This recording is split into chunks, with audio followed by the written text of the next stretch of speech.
好，现在国际上面在关注哦，是不是中国大陆的下一任外长已经有这个头绪了呢？在外交上面，最近频频露脸的就是中国大陆的这个中共中联部长刘建超哦，他会见了印度的驻中国大使，那他想说，要不断加强14亿。中国人民同14亿印度人民的交流对话，来增加双方的务实合作，营造更好的环境哦。希望双方可以彼此的重视啊、照顾啊这些核心哦，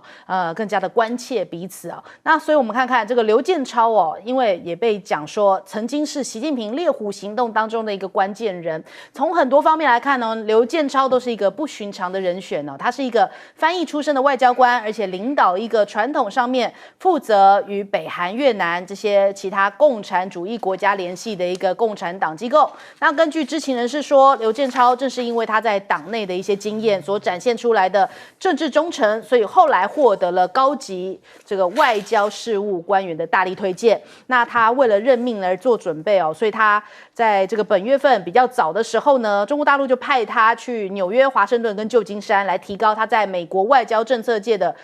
跟商界的一些知名度。那去年夏天，其实中国大陆的前外长秦刚突然被免职之后呢，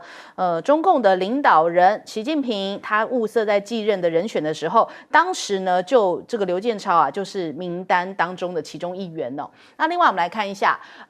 这个现在根据彭博社2024年这个最新的报道，他说中国驻欧盟的使团团长傅聪回应讲说，其实这个人事的变动并不罕见呐，他是在讲说秦刚的免职事件哦。那这个刘建超到底是什么样的一个来历呢？其实他是在2015年就获得中央纪委国际合作局的局长这个职务，那也是由习近平啊猎虎行动当中啊成为了一个关键人物啊，因此而被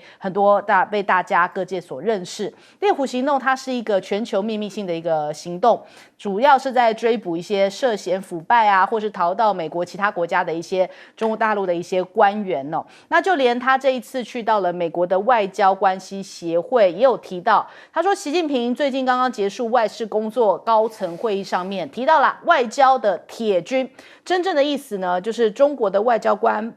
不论在国内还是在世界各地啊，都要保持严明的纪律哦。那就是这样的一个对话跟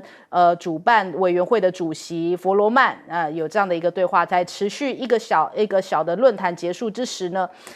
他们有提到了这样的一个对话。那所以呢，我们看到刘建超的表态哦，其实也紧扣着习近平在加拿大向拜登传递的一些讯息哦，也就是说中方无意挑战美国或是改变现有的国际秩序，所以看起来几乎就是等于已经拍板定案了啦。那另外我们来看一下，目前美国2024的大选，川普来势汹汹哦，那甚至连他的支持者都喊出来说要掌权12年，川普的反应也蛮有意思的，我们来看看。12 years in Trump. You're right. That's very interesting. Don't say that too loud. They'll start saying, he wants more. He's a fascist. You know, they love to call me a fascist. He's a fascist. 好，所以现在目前看起来，川普面对到他同党的海莉亚，感觉上面也讲说啊，他是妄想症啊，也感觉他不是一个对手哦。那再来这个拜登哦，现在倒是到集会的场合的时候，一直不断的面对到人家的一些挑战，觉得他种族灭绝，打断他的讲话。我们来看看。So many young women hope. Jill and I had a chance to sit down.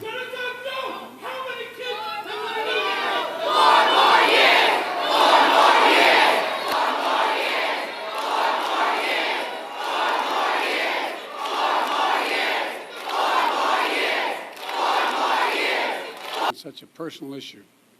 to help so many women. And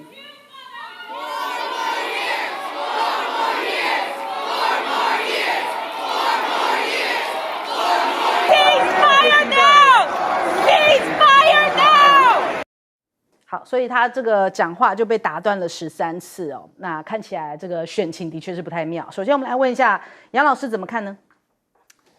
如果说加沙战争在 4 more years， 那真的是悲惨了。如果拜登再继续连任的话，还会有多少个战争？会不会在台海？会不会在南海？你看他从退出阿富汗，到间接、直接促成乌克兰的战争，你不要告诉我他没有责任。全世界现在都这么认为。加沙战争，他根本就是个为事者嘛。他看到那种大屠杀，今天已经是将近24000人死亡 ，4 more years。我觉得其实要给这个世界一个休息的机会。我不是说我在支持川普了我只是觉得拜登真的不适任。回到就是刘建超跟王毅差11岁，刘建超1964年，王毅是1953年，所以王毅其实你看，光是过去我刚刚看了一下，过去这1个礼拜他先去埃及，再去牙买加，再到巴西，再回到北京，昨天和诺鲁签复交的这个公报那在此之前，当然他在北京太多作为外交部长的这些工作要做的。可是现在中国的外交需要像他这样子的这么熟练的人呢，去思考，去花更多的时间思考大的外交策略跟这些各个方方面面，元首外交、大国外交、周边外交、全球南方，对不对？各个这个层面。这样子这种大的策略，其实当然，也许在中共里面，它有别的这个机构，同样作为一个智库。可是呢，外交部出身的王毅在这里面是最重要的一个角色。因此，新的一个外交部长是极需要的啦。我是觉得，那我来恢复一下，就是刘建超在1月9号，就是美国外交关系协会那因为我们这边介绍的不是很完整，他是说战狼，他说他自己不是战狼。那他说，这个习近平讲到的说要对党忠诚、敢斗善斗的外交铁军的他的解读，我想他这个解读一定是这个中共方面的一个官方的一个认定的他说是外交官要强而有力的、道德完整、工作努力，并不是所谓的战狼那这个就是主办的这个委员会的这个会长，外交关系委员会会长就开玩笑。他说：“你其实是披的这个洋衣的战狼了那他就笑一笑所以其实这个显现出中美双方对于彼此这个外交工作的认知的差异，这没有办法这没有办法。那有的时候美国稍微幽默一下，那中国这边也稍微就是说能够接受的话，其实这也就是一个基础。以刘建超他过去做过驻菲律宾大使，做印度大使，然后呢又去到就是在做这个纪委会的国际合作局的这个方面的负责人，然后又到浙江去，所以他的资历应该是够的。所以我们就看看他的这个接任之后，王毅跟他之间的这个搭配就像以前杨洁篪跟王毅之间的搭配，可不可以形成另外一个中国外交的双人组合？好，我们来问厉将军。我觉得这次中国换这个外交部长有代表2个含义。第一个，这个刘建超他本身是打贪出名的。那我们再回想一下，之前没多久李尚福被拔掉以后，换人之后，然后我们紧接着看到中共就开始整顿整个他们自己火箭军，然后干嘛，一大堆人被换掉，被撤职查办，然后甚至于说是就是目的就是打贪嘛，就那时候证明说国防部里面有很多官员在贪污或者是腐败这种行为。那紧接着就是外交部的秦刚。那我们试想一下，你相不相信说这个整个外交部整个系统里面，是不是会不会只有秦刚一个人有这种贪腐的一些问题？他可能很多人都有类似这个，所以我觉得第一个含义叫刘建超来，就是要整顿整个中国外交部里面，如果说是还有贪腐这些事情发生来讲的话，他要实施打贪的一种行为，在整顿整个外交部。第二个，我觉得最大一个意义就是，可能中国的外交政策有很大一个调整跟改变，因为那个时候习近平刚上台的时候喊的是战狼式外交嘛，那时候讲的口气叫勇于亮剑，对不对？就是狭路相逢勇者胜。因为那个时候时空背景跟现在不一样，那时候他主要斗争的对象是跟美国还有东南亚这些国家，他现在已经放眼在全世界了。你看他现在来讲，我们整个地球来看的话，你会发现说是中国来讲，现在时代不一样，他跟俄罗斯来讲必须背靠背，跟中东地区有很紧密的结合，甚至于跟这个南美洲跟这个非洲国家都有很密切的这种外交上的一些往来。所以我觉得他外交政策必须要调整，他也不需要再用战狼式外交了，因为他现在不管军事啊或经济实力都已经这跟10年前不可同日而语，所以他可能要调整他的外交上面，不要再用这种战狼政策。那我觉得刘建超上来的话，有一种政策叫做，我给他定个名，他会不会采取叫做太极政策？什么叫太极呢？就是柔中带刚。知道？就是所以他讲那句话就是披着羊皮的狼，对不对？哈，就是有一点那种，我外表很温和，我必须要全球战略，跟每个国家都做好朋友，打好外交关系，然后推广我的一带一路的这种国家级的战略的一个构想。那事实上，他还是该守的原则，他会守到底。那至于说讲说川普我讲说，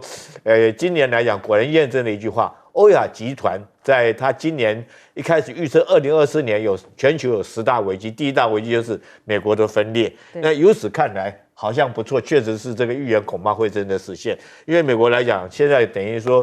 川普跟拜登两个都是各自走各自的极端，不管谁当选，可能对全世界都会造成很大一个影响。这我们看到，甚至于美国自己本身都会因此而造成它的分裂。这真的是会世界上很重大一个危机出现。对，我其实对于这个场面，我印象更深刻的是，当佛罗曼问他说，熊猫什么时候可以回美国？然后他就说越快越好。然后他说会回华盛顿吗？结果刘建超的这个答案是我印象最深刻。他说我建议他可以回到美国对外关系委员会哦，所以他说建议熊猫来改善你们的这个头脑啊，跟这个中国大陆的关系哦。其实我觉得他是蛮幽默的。我们来问一下永萍姐。我觉得川普又要回来啊，这件事情让我感慨很深呐因为大家都知道，其实川普呢是一个对于女性非常不友善的人。你看他现在面对那个他的对手海莉，用什么样的方式骂他说你是一个妄想者什么，然后再加上呢他自己就是那个性侵女性啊有很多很不良的记录啊。可是为什么美国到现在那个川普看起来这个声势比他第一次选还要大？尤其是他在这个共和党的那个初选的压倒性的胜利那包含现在他跟拜登的民调还这么出奇，他就领先幅度就拉很大那最主要的原因，刚才杨永明教授也点出来了嘛，就是拜登实在做的太令人失望了，你讲几次都不为过。因为讲实在的，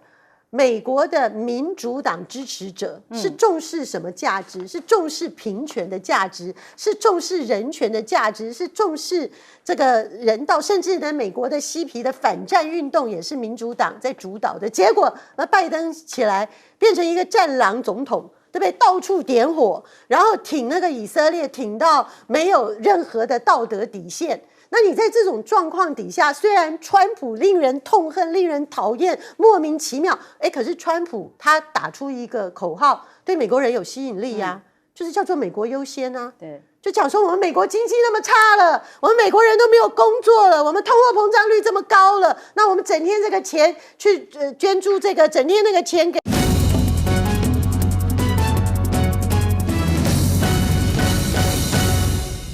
好，我们来关注一下，现在波音啊，真的是逆风水逆之年吗？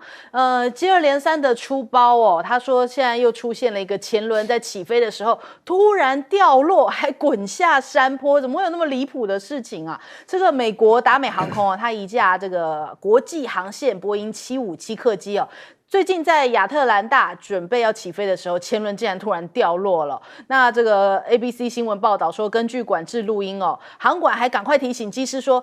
你前面的轮子掉落了，就在你后面这个滚下跑道。”那怎么会有这种事情呢？而且不是我们最近听到的波音737 MAX， 就连757都出了状况，是不是代表说这波音整家公司真的是螺丝松掉？所幸这个机上190人是没有受伤。但是就是因为现在大家这个对于波音已经形象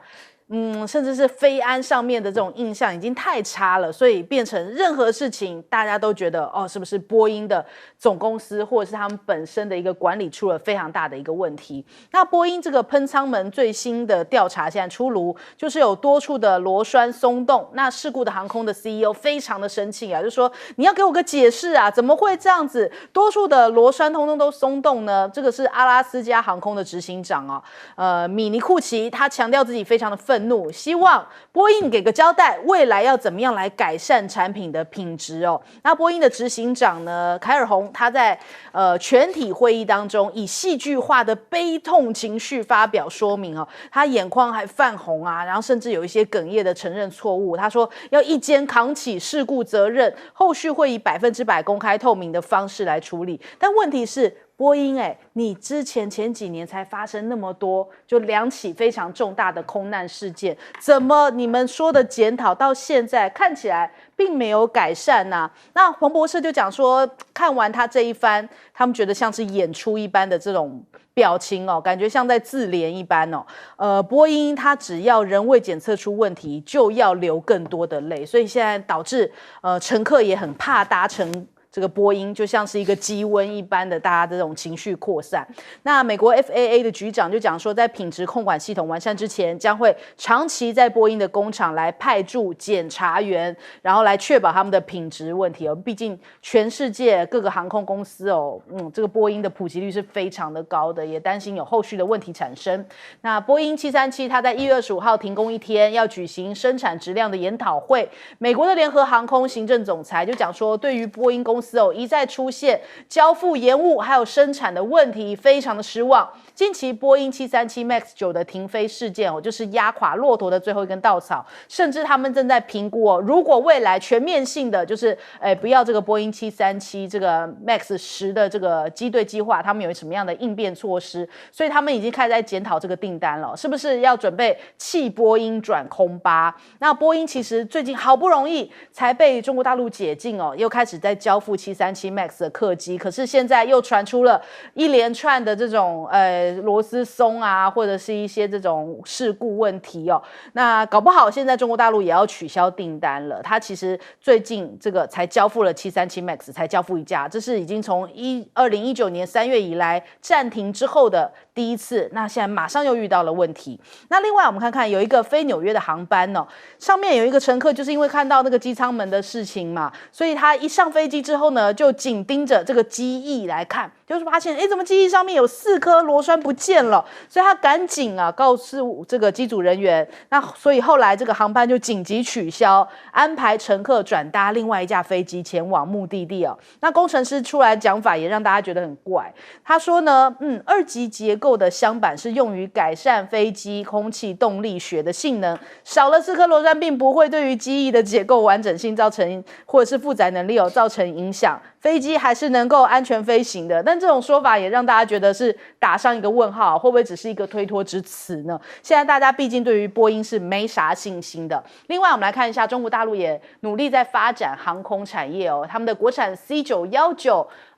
现在迎春运首秀即将要直飞京沪跟沪蓉的航线。那接下来这个现在目前这个总飞行大概预估可以超过33万小时，旗下4架这个东航的 C919 大飞机将要迎来春运的首秀，包含了北京飞上海、上海飞成都这样的一些航线，就会可以搭到 C919 了。那 C919 也会不会在这个波音的空中事故频传之后变成一个潜在的受益者呢？因为他们现在目前海外的订单已经超过1000架了。2023年的9月，汶莱的奇迹航空已经向中国大陆签订了包含 C919 在内总共30架的飞机采购意向书，超过20亿美元之后呢，现在奈及利亚也想要来买那看起来中国大陆可能就在波音接连事故之后呢，提供了一个赢得天空的机会，这是英国的媒体的这样的一个推测。那中国大陆还有这个玉龙系列的航空发动机，现在大家看起来就这个细节也陆续曝光啦，成功展开了氢燃料的涡轮发动机的研制也被视为说这是现代工业皇冠上的明珠，成为世界强国竞逐的一个科技高峰。因为这个航空发动机过去好像一直是卡住中国大陆发展这个航空业最主要的问题，现在推出了玉龙，是不是代表他们又可以跨出这个原本卡住他们的这个关卡？那他们其实也是中国大陆的第一型完全自主创新，并且走完预研、研制、批产、使用、发展全过程的航空发动机所以看得出来，中国大陆在航空产业也是非常积极的在抢进这个市场。首先，我们来问一下杨老师，杨老师怎么看这个波音30年前的时候，我们在美国念书，买车子，美国朋友告诉我们你要买美国车子要小心他们开个玩笑，每个月拿个起子把所有的螺丝拴紧一下，因为它制造品质有问题。现在波音也碰了同样的问题，不过它连那个螺丝都不见了。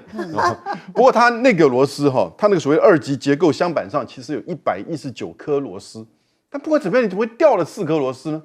是波音的问题，还是维修的问题？其实这个在这个个案上面，这个还不是很清楚哈。但波音737的问题是，2019年大家记不记得印尼航空、伊索比亚航空2架737 MAX 掉了，失事，几百人死亡耶。然后呢，第一个首先是中国大陆这边开始停飞，然后呢，美国这边也开始要求他必须要检查。所以大概从2019年的3月到2020年的11月，它全球停飞，然后做这个检查之后，美国就让它复飞。可是你知道这一段期间，波音做的这个737 MAX 交了几辆吗？1400辆，1400架。其中有1000架是在2020年11月之后，短短这2年多的时间，就交付了1000架以上。因为全世界现在每年的这个飞机购买大概将近3000架，你难以想象。那还是就是像919这样，就是说这个单边的，不是那种广体的、载体的。那因此全世界就被垄断嘛，垄断就是空巴跟波音。那这里面显现到的就是什么？因为它背后都是2大集团，一个是美国，一个是欧盟嘛。第一个当然他们自己本身要买自己的，第二个他要其他的国家也要买，而且用外交的影响力跟压力。你看看，我们华航不是要买空巴吗？结果那个美国的参议员麦康诺，他是那个民主党的，就是共和党在民主党里面的这个就是参议员，他到台湾来之前发新闻稿说要我们买华航。然后见了蔡英文的时候说要买华航，华航要买波音，华航要买波音，要他买波音。结果呢，那个总统府的记者会当中，还那个新闻稿中还把这个拿掉，对不对？明明那个新闻就有，最后不翻，隔了几个月，果然华航开临时董事会买波音，对不对？所以政治上的因素压力来，这里就要遇到问题了。你垄断的企业你长久以来你有政治上的帮助。你的制造，尤其你设计不良的制造，因为737 MAX 是本来就是只是旧机换新引擎而已，设计不良的制造能不能跟得上？我更要进一步质疑，过去日本的企业好多现在被发现到的问题，造假、数据造假，有没有这种可能性？你不要说，因为你过去对日本企业你说它造假觉得不可思议，但一连串发生。那因为这样一个垄断，然后呢不良的设计，然后呢这样一个制造不断的出事，我觉得都应该要合理怀疑这个制造的过程当中有一些数据是不是真实的。现在确认绝大部分都不是飞机的维修问题，而是飞机的制造跟它的设计。你看联航现在不买了，威胁；阿拉斯加航空公司也威胁不买了，对不对？那为什么中国航空就是在这个月还是接受了1架737 MAX？ 就我刚刚讲的，飞机太缺了。你买1架飞机你要10年，几亿的，而且你一批下去，你要临时换的另外一个系统根本很困难。那919现在又赶不上，所以呢，其实还没有这2家航空公司还没有交付的订单都已经排到10年之后去了。这怎么办？对不对？只好买波音了。好，我们这边稍微更正一下，因为这一个新闻里面并没有讲清楚，可能怕大家误解说这个是波音那其实这个是空巴，就眼尖乘客发现这个少了螺丝的，其实并不是波音，那只是因为现在这个波音事件之下，大家都觉得说惊弓之鸟，看到任何螺丝少了，大家都帮忙多看几眼避免有后续的问题发生。那我们来问一下厉将军。我倒不是被波音吓到，我被这工程师讲的话吓到了，对不对？你怎么会少4颗螺丝？你说没有关系，不影响结构。永云姐，我问你如果你今天去修车，对，去保养车，保养完以后，你看到那个技工手里面有一把螺丝，4、5颗螺丝，他说丢掉他说没有关系，这4、5颗螺丝不影响你车子开车，你下次还敢不敢找他去修车啊？不要讲，我车子就不敢开走啦。对啊，就不敢开走，怎么会没有关系呢？我看全世界最糟糕，也这个是具体的是哪一个国家的？印度它1年最高纪录曾经摔了52架军机，然后40年摔了1000架。它为什么会摔那么多飞机？跟它的民族性，跟它那家工厂有很大的关系。它工厂就有一种个性，就是说很散漫我们讲明的就是很散漫。就是他维修飞机，维修完以后会有一把螺丝剩下来，你知道，一把螺丝剩下来以后，他不晓得是什么地方，他又不要把它重新拆开，重新检查过一遍，他又把那把螺丝丢掉了。所以印度来讲，空军来讲，摔飞机率最高的。从这种事情里面，我们就看出来，波音其实它第一个问题就是说，它真的整个企业文化出了很大一个问题。你怎么会老是出这种像我们是开玩笑讲说，螺丝没旋紧，它还真的是螺丝没有旋紧。就这个东西掉了以后，它现在居然跟印度讲的话一样，就是说掉了以后没有关系。那另外我要讲这个737这种飞机它到现在还在生产，叫 MAX-9，这代表什么？代表美国来讲，它的这个基础工业已经在落后。为什么？因为如果说你有基础工业，有很好的这种硬体实力来讲的话，你这时候应该是研发新型的这个客机的，而不是借着说旧有的机型你去改装软体、改装引擎或改装什么来节省成本来制造。所以我们知道，其实波音来讲，它从707开始，707、717、727，其实很多系列的飞机，它都那个时候在美国工业比较强大的时候，它会一代一代不断的更新新型的机种。那737我觉得已经很久，它现在来讲只是在电脑软体做一些更新，或者引擎做一些加强而已。但飞机本身来讲的话，并没有什么任何的创新，这代表美国在这个航空产业来讲的话，很明显代表它没有更进一步了，只是在软体做更新。那至于讲到中国的C919，我觉得中国C919确实是未来一个很大一个发展的潜力。我从一个具体的事实，具体的一个数据来跟大家讲，C919去年首飞的时候，它的价格是$9900万，你知道它涨了$6500万，它涨价它涨到1.08亿，虽然说它价格还是比这个空巴来讲便宜，那为什么有这种底气涨价呢？因为它收到了将近1000张订单，它就开始涨价。原来他想说我 CP 值比较高嘛，我用低价来促销，但他现在来讲，他有这个底气，他就可以涨价了。这是第一个，从这个数据上面我们看出来 C919它的这个涨价的底气。第二个，下面讲这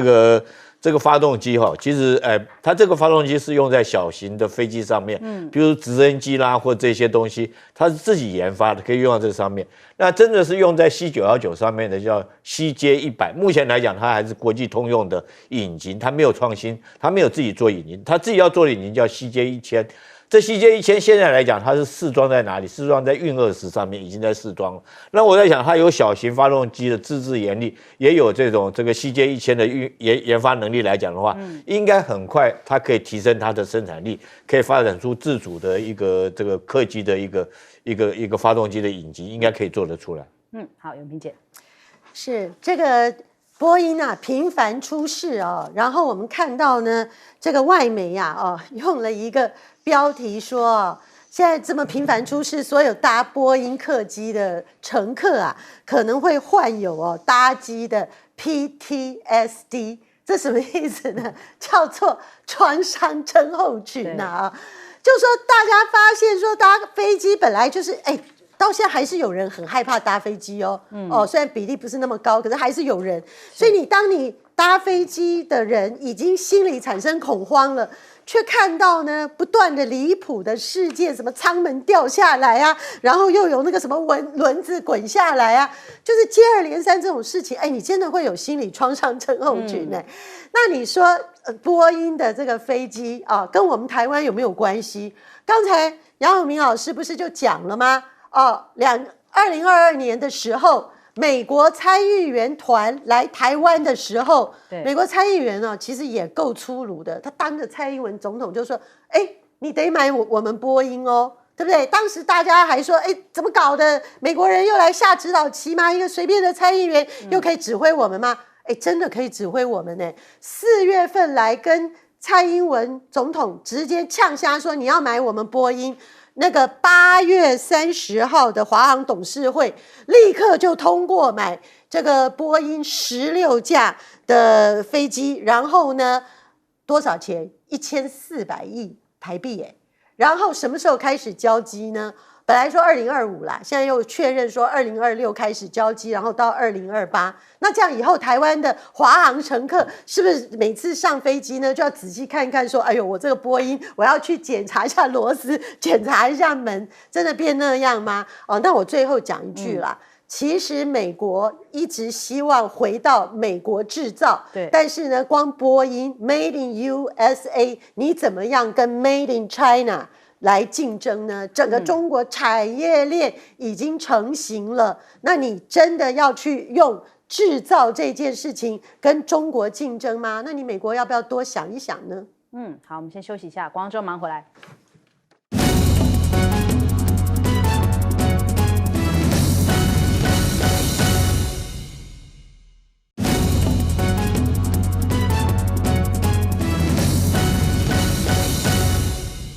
欢迎收看《新闻大白话》，我是主持人翟轩。马上来欢迎一下这个阶段加入我们讨论来宾，前国安会副秘书长杨永明，翟轩好，大家好。退役少将厉正杰，翟轩好，各位观众大家午安。还有前台北市副市长林永平稍后会加入我们。首先，我们来关心一下立院，当然是现在这个焦点中的焦点，因为呢，到底谁能够蓝绿，谁能抢下龙头宝座？只不过大家看到一个这个独家消息哦，华视新闻它独家直击到说，哎呦，这个游锡堃啊，他当然是希望能够继续连任的，不过他的办公室外面已经摆了亲纸箱啊，幕僚表示院长要来收拾行李。他说，那么接下来他有没有机会继续留在院长室哦？有没有机会争取到那个民众党那8票会是个关键哦？韩国瑜其实也还没有当选啊，但是民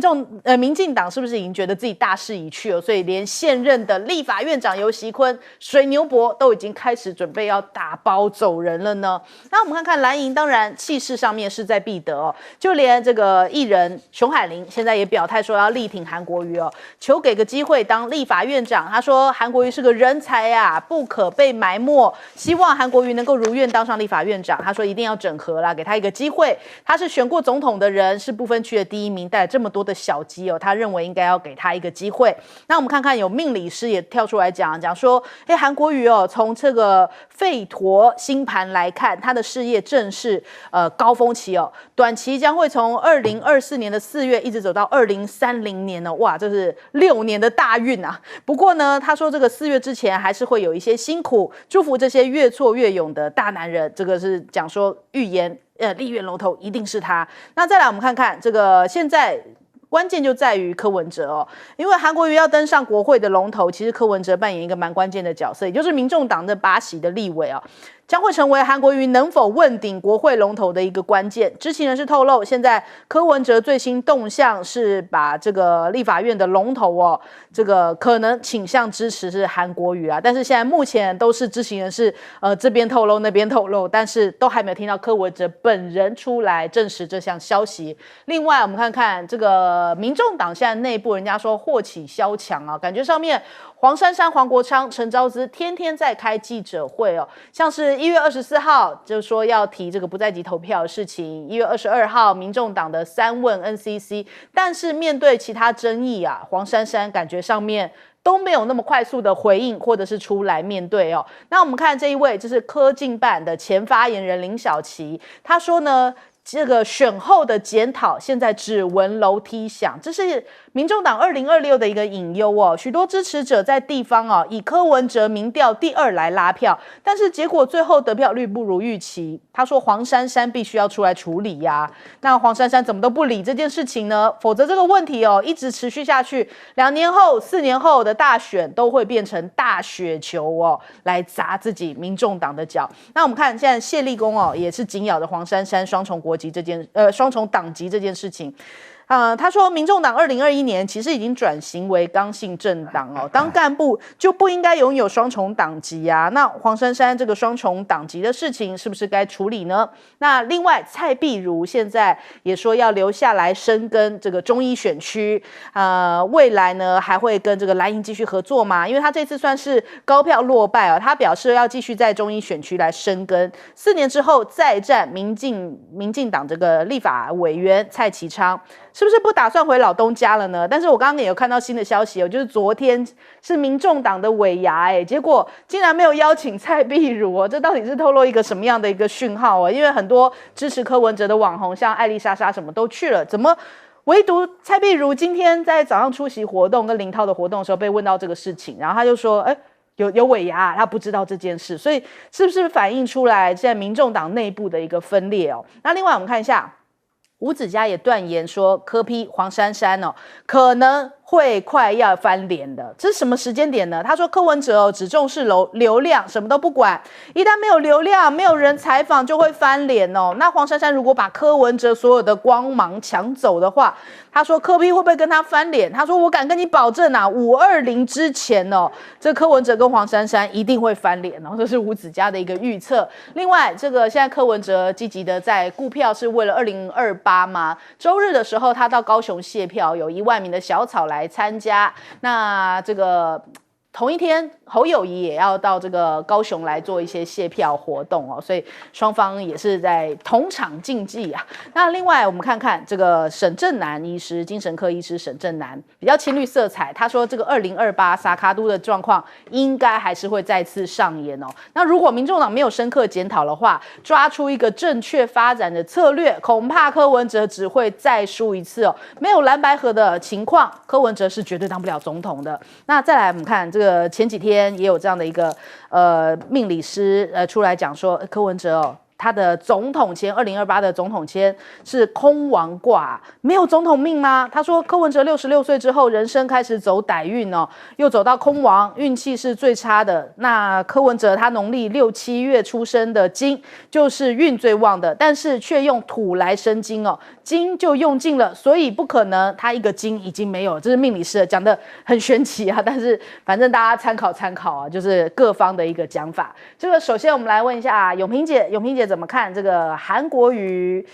有机会稳坐立院龙头吗？而且游锡堃已经开始打包了吗？我觉得哈，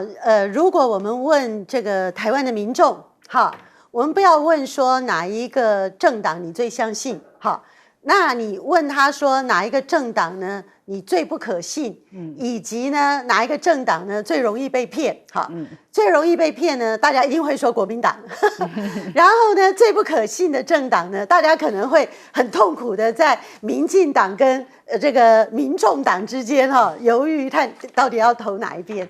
说实在的啦，哦，我觉得国民党现在哦就是维持着一贯哈很拱地的哦，大家知道那个台语吧？就是比较憨厚直接的部分。我觉得国民党现在的立场很清楚，就是我就把我的52+254张票顾好。好，我觉得这次国民党的本来有一点点的所谓小的危机呢，在那天傅崐萁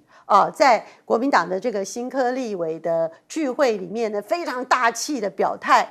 要挺韩江配之后呢，其实国民党的危机基本上呢，大概这个警报已经解除了一大半。那现在对国民党来说呢，他是不是就觉得那我就一定会成功的当正副院长呢？未必，这完全还是取决于民众党。好，但是现在呢，民众党一天一个说法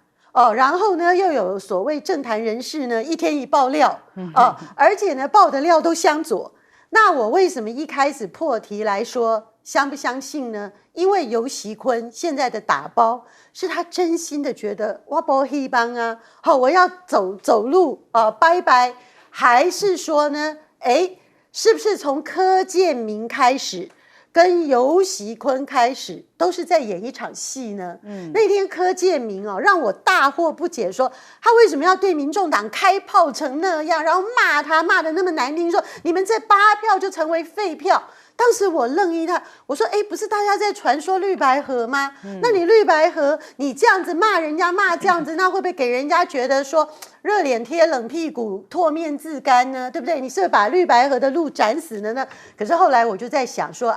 我太天真了，《三国演义》里面不是有一招吗？叫做周瑜打黄盖吗？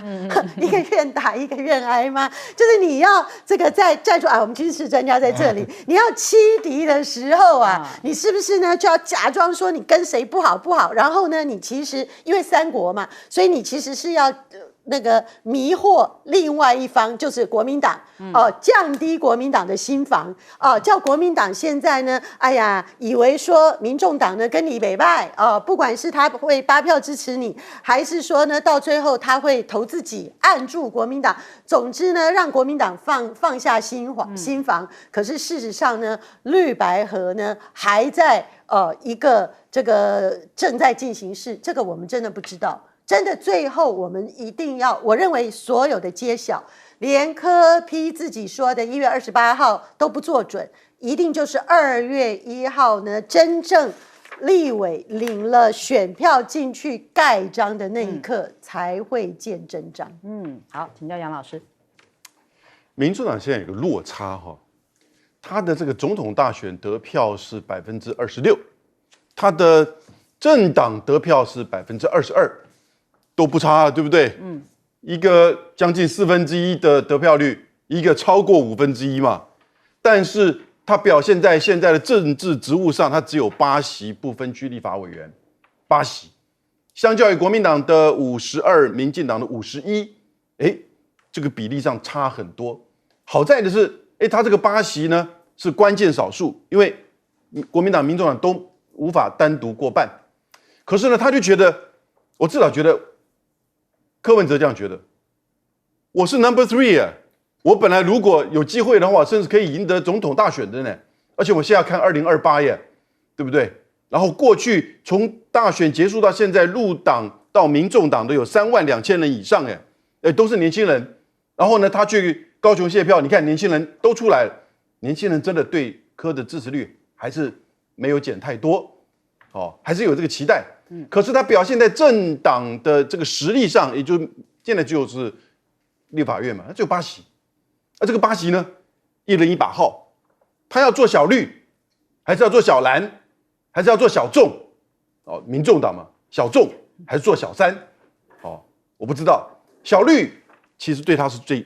伤害最大的，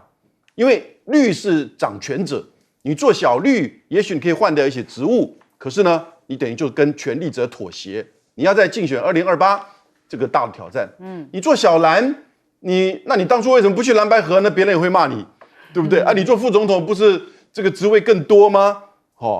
那所以他可能既不想做小绿，也不想做小蓝，那就说小三跟小众吧，对不对？可是就我刚刚讲的。我26%耶，对不对？对。然后呢，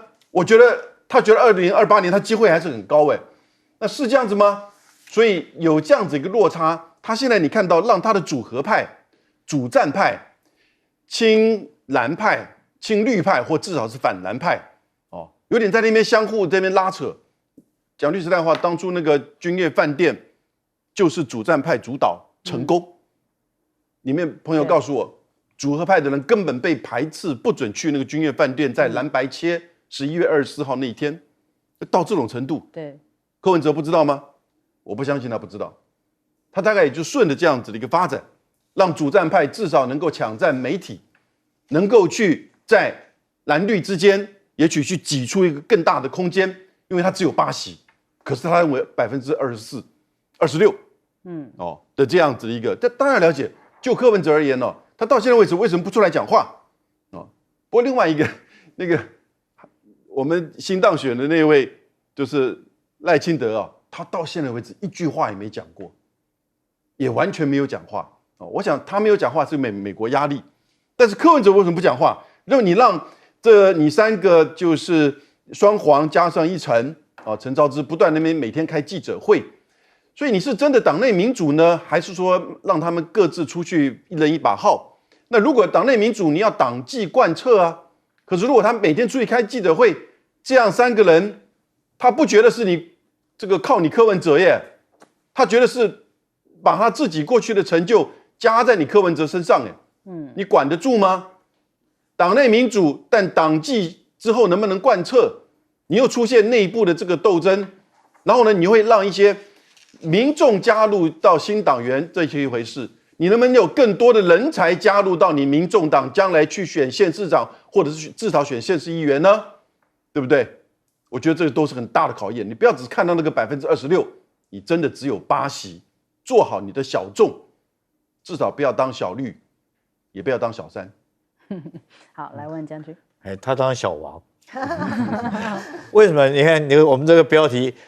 刘宝杰惊爆，柯敢不敢跟黄珊珊翻脸？我跟你保证，他绝对不敢翻脸。因为我们从历史看来，现在其实柯文哲你说在年轻人之中，本来有很高的支持率，但是已经在下跌了。现在大家在那边嘲讽柯文哲的这个网络 TikTok， 你去看的话，其实很多大家都在讲一句话，就怎么样帮柯文哲帮阿北把裤子穿回来。现在很多，因为这为什么会讲出这种话，就是说你当初选举的时候，你自己讲的那句话，就抄着推了，就看到谁没穿裤子。就现在大家发现说，没穿裤子的就是你，那大家开始帮他找理由，就是你为什么说那时候说你这个票是第二？那反映出来一件很重要一个东西，说你政治人物，你的诚信是最重要的，对吧？我觉得你首先你说要有诚信，你不管你的中心思想是什么，如果说你一旦让民众认为你没有诚信，你讲话不算话，或者是说你承诺的事情，这到时候就翻脸不认账的话，其实民众会对你失去信心的。或许你可能在某一些小众方面啊，就像我们杨教授刚刚讲的小众，有一些这个年轻人或干嘛，他就是喜欢看你的这种言辞啊，或者是言论。但是久而久之来讲的话，大多数人会觉得说，你不是我能够信任的一个政治人物了。我们先从蓝白合开始讲起，对不对？他在白纸黑字上面都已经签了名了，就回去以后，因为黄珊珊的一句话，他就立刻撕毁他的承诺，就不再蓝白合。那一直到最近，对，又发生什么事情呢？就前2天又说，他抛出4点的这个立院龙头的这种4点国会改革的主张，但是4点出来以后，他看你们谁回应我，我就支持谁，就蓝营绿营刚才都不理他。那昨天好不容易我们韩国瑜出来回应了他，对不对？最起码有回应嘛，而且里面回应我看里面好几点都是配合他当初的4点建议，譬如说国会要有这个调查权，对不对哈？要有这个人事的审查权等等，这些都已经呼应他了。那他也有话传出来说他要支持韩国瑜，但是马上紧接着不到1天的时间，陈志涵就立刻翻脸不认人，说不算，我们党团没有经过这种会议。那我问你，你柯文哲到底是不是党主席？如果说你们这个整个民众党也不过是8席立委，虽然说得票得到超过26%，但是你毕竟是一个只有8席立委的，那你现在各自一把号，各吹各的调，现在又传出这个党内里面开始这个，党内查无的风暴已经开始，好像反而比这个总统选举敲得还大声。不管是蔡壁如跟黄珊珊之间的争议或者是黄国昌他们开记者会比较多，里面已经在分，他们自己里面已经在报这些每一个人为自己2年以后的这个安排做打算做计划。那我在想说，你本来就不团结，如果在这个时候你在闹这些事情出来，你如果说是柯文哲，你不能展现出来一个一党的党魁一党的主席的这种风范出来，怎么样来这个让底下的这8席立委都能够在你的统一指挥下做同一个动作？